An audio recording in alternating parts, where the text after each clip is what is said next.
Ethanol. अब ethanol की reactions आपको दिखानी है सोडियम के साथ। कैसे? फॉर एग्जांपल आपने इथेनॉल लिया CH3CH2OH, ठीक है? इसकी रिएक्शन आपको दिखानी है सोडियम के साथ।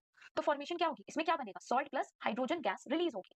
CH3CH2O माइनस Na प्लस यही बनेगा, प्लस H2 गैस इसमें रिलीज होगी। ये आपकी फॉर्मेशन होगी। उसके बाद अगर आपको एक ऐसी सी रिएक्शन याद हो, salt plus hydrogen gas release होती है, ऐसा सा सेम प्रोडक्ट आपने पढ़ा है।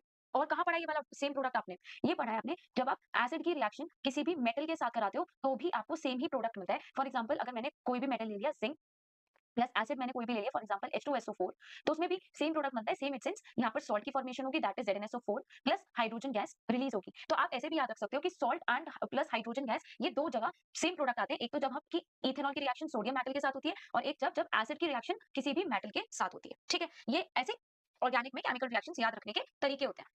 अब अगर इथेनॉल की रिएक्शन आप किसके साथ कराते हो? कंसंट्रेटेड H2SO4 के साथ, CH3CH2OH। इसकी रिएक्शन अगर आप किसके साथ कराते हो? कंसंट्रेटेड H2SO4 के साथ अगर आप इसकी रिएक्शन कराते हो, तो किसका फॉर्मेशन होता है? यहाँ पर फॉर्मेशन होता है एल्कीन का। किसका फॉर्मेशन होता है? एल्कीन का। अब एल्कीन का कैसे होता है? क्योंकि यहाँ पर इसको और हम क्या बोलते हैं? Dehydration reaction. डिहाइड्रेशन रिएक्शन हमने इसको क्यों बोला? क्योंकि यहाँ पर वाटर का रिमूवल होता है। अब यहाँ से OH निकलता है, एक कार्बन से OH निकलता है और एक कार्बन से आपका H निकलता है, तो यहाँ पर क्या बन जाएगा? CH2 double bond CH2। किसकी फॉर्मेशन हो गई आपकी? यहाँ पर इथीन की फॉर्मेशन हो गई। और इस रिएक्शन को हम और क्या बोलते हैं? Dehydration reaction. जब आप इथेनॉल की रिएक्शन कंसंट्रेटेड H2SO4 के साथ कराते हो, तो वाटर का रिलीज होता है, एक कार्बन से OH निकलता है और दूसरे कार्बन से H निकलता है। कहती बात क्लियर हो? अब इसके बाद आ जाओ रिएक्शन ऑफ इथेनॉइक एसिड। अगर आप इथेनॉइक एसिड की रिएक्शन CH3COOH, ये क्या हो गया? एक एसिड हो गया। इसकी रिएक्शन अगर आप बेस के साथ कराते हो, बेस फॉर एग्जांपल आपने ले लिया NaOH।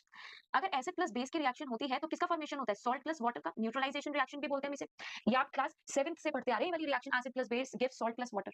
तो सॉल्ट इसमें आपका क्या बनेगा? CH3COO minus Na plus sodium का आपका यहाँ पर सॉल्ट बन जाएगा, प्लस वाटर रिलीज हो जाएगा। ये आपकी कौन सी रिएक्शन हो गई? Neutralisation reaction.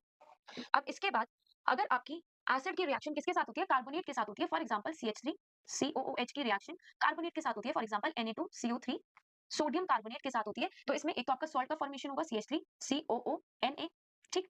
उसके बाद और क्या रिलीज होगा? H2O रिलीज होगा और CO2 गैस रिलीज होगी। ये आपकी यहाँ पर होती है मेन रिएक्शन, ठीक है।